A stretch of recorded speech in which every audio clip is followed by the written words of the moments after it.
Recently, I've been in rest mode and it's been challenging, not necessarily in a bad way, but in a way that has helped me recognize even more than I already knew how familiar it is for me to just constantly be in motion.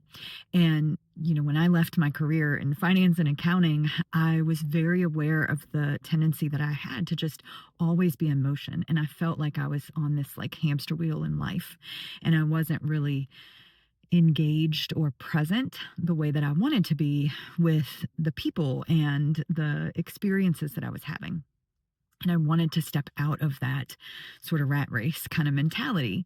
And what I soon found is that just taking myself out of that environment wasn't enough, that I needed to change the way that I was showing up on a regular basis.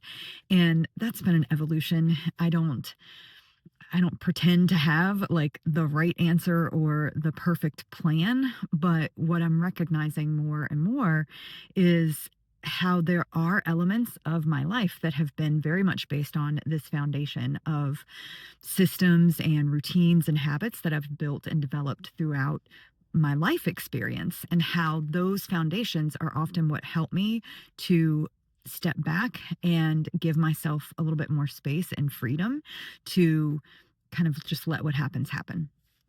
Let me try to make sense of this. There was a conversation I was having yesterday around the plans that we make and how often in life we have this idea of what the plan is that we're going to follow. And the plan is rarely how things actually work out. And yet, the plan is still, I think, an important part of the process, because what I know is when I had a plan to move in a certain direction, that plan kind of let me relax because I felt like I had parts of it sort of taken care of. And I could see the possibilities for the things that I hadn't quite figured out yet or wasn't sure about. And so even when the parts of the plan that I had all figured out started to shift and change, I had a greater sense of what was possible because I had let myself sort of expand the way that I was thinking about all these other parts that weren't always included in the plan. So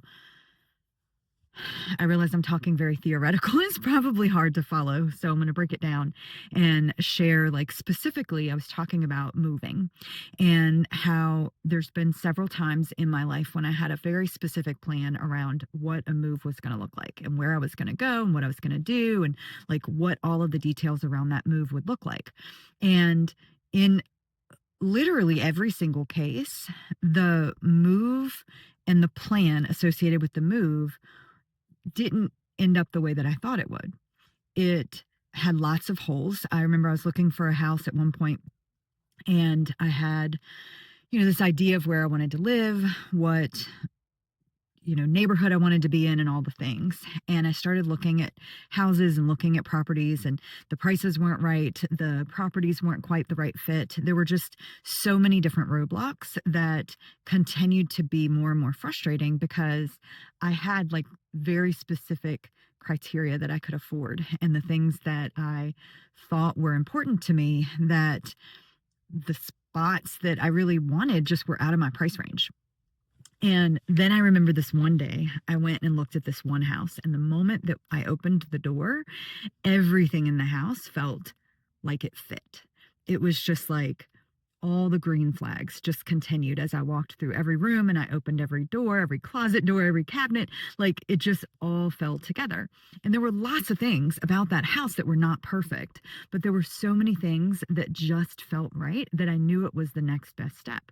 And it was within walking distance to some people that I was very close with at that point in my life. And it ended up being the best possible decision that I could have made, but it wasn't at all what I had imagined or what I had planned. It was better than what I had thought I wanted. And it was actually a lower price point than what I had been expecting to have to pay. There were some other like financial details that worked out in miraculous ways as well. But the point of that is that I had this plan that I was trying to follow almost a year earlier. And it just wasn't working out in so many different ways.